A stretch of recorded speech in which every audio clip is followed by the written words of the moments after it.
Безпредметно е Бугарија да го спори македонскиот јазик и идентитет. Тоа се прашања за кои нема дискусија, вели поранешниот амбасадор во Софија Маријан Ѓорчев. По последните провокации од бугарското МНР, од каде македонскиот јазик во акцискиот план за малцинствата го наведоа како достапен јазик на македонските граѓани и институции. Ѓорчев смета дека двете земји, наместо за идентитетски прашања, треба да се фокусираат на меѓусебна соработка и поврзување. Без разлика на позицијата на Софија, вели Ѓорчев, акцискиот план на Македонија е пример во Европа како треба да се решаваат прашањата за малцинствата. Тоа што Бугарија сега го проблематизира не е ништо ново.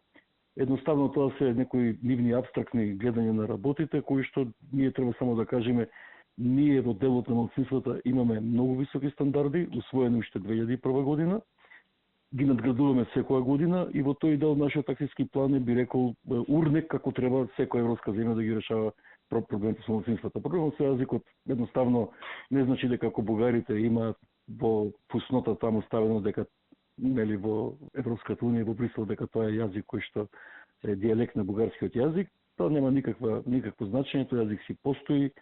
Дали тие го сметат за достапен на граѓаните или не знам како го сметат, македонскиот јазик си е македонски јазик, признат, се изучува. Со вжештените празнични прозивки меѓу Скопје и Софија и нивните обвинувања за отстапување од македонска страна од постигнатиот консензус во 2022-та, се помали се шансите дека во новата година е можно некакво придвижување во разговорите меѓу двете страни, а Македонија според Ѓорчев треба да цели кон надградување на договорот за пријателство, овој пат како што вели во корист на земјава. Република Бугарија многу децидно го кажува своето. Подпишавте 2017 година договор за пријателство, соработка и пријателство, подпишавте 2 протоколи, исполнувајте. Ние нема што тука да бараме од Република Бугарија, тие едноставно сме подпишале, треба да си ја бараме вината кај нас.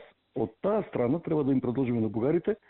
Јас веќе сум говорил кај вас дека треба во член 13 став 2 по дипломатски пат да најдеме решение да го надградиме договорот, затоа што тој е несречно подпишан на штета на Македонија како држава и ние не можеме да мрдиме ни чекор напред, се додека тој договор не го надградиме во насока на позитивен дух.